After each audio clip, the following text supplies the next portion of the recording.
An Iranian response may be imminent in the next couple of hours. Aditya Rajkol reporting from Tel Aviv over there. Moral, let me come back to you. Are you at all hearing ambulances on the ground? We've lost her for a moment. Let me go across to Gauri. Gauri, you've been tracking all the big international developments.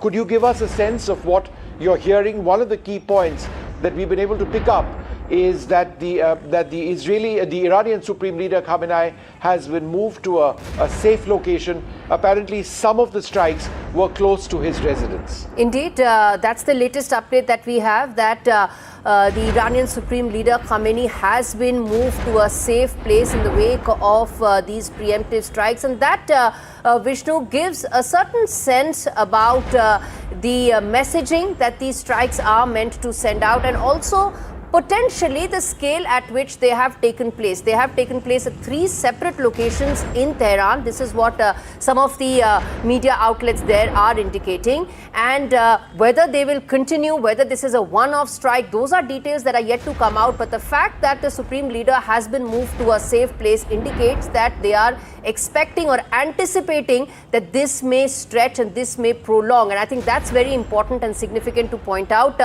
Just another thing I want to say, that as we talk about how things are shaping up right now in the region, one also needs to keep in mind that just 12 hours back, the Omani foreign minister was actually in the US. He was in Washington speaking to JD Vance and several other top leaders in Trump administration about the next course of peace talks. They haven't led to any breakthrough right now, but just 12 hours back, the mediation is being done by Oman, and the Omani foreign minister was actually briefing JD Vance, the US vice president, about what could be the next course of action. And just after that is when you see these preemptive strikes coming in. So if you put those two aspects together, then you really get a full picture about where these things are headed from here on.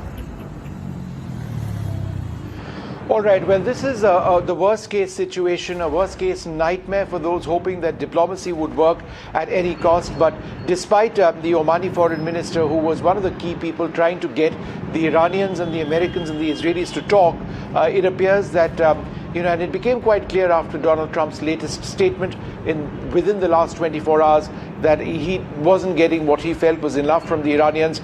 The Iranians have refused to give up, for example, their ballistic missile program. And even though they've repeatedly reiterated that they do not want to build nuclear weapons, there was always this debate on enrichment and their right to enrich uranium in their country for peaceful purposes. Whatever it is, irrespective of what it is, those responses were not satisfactory for the United States and its primary ally in the region, Israel. These strikes are being attributed to Israel, but I think it's fair to say that given the close military links between Israel and the United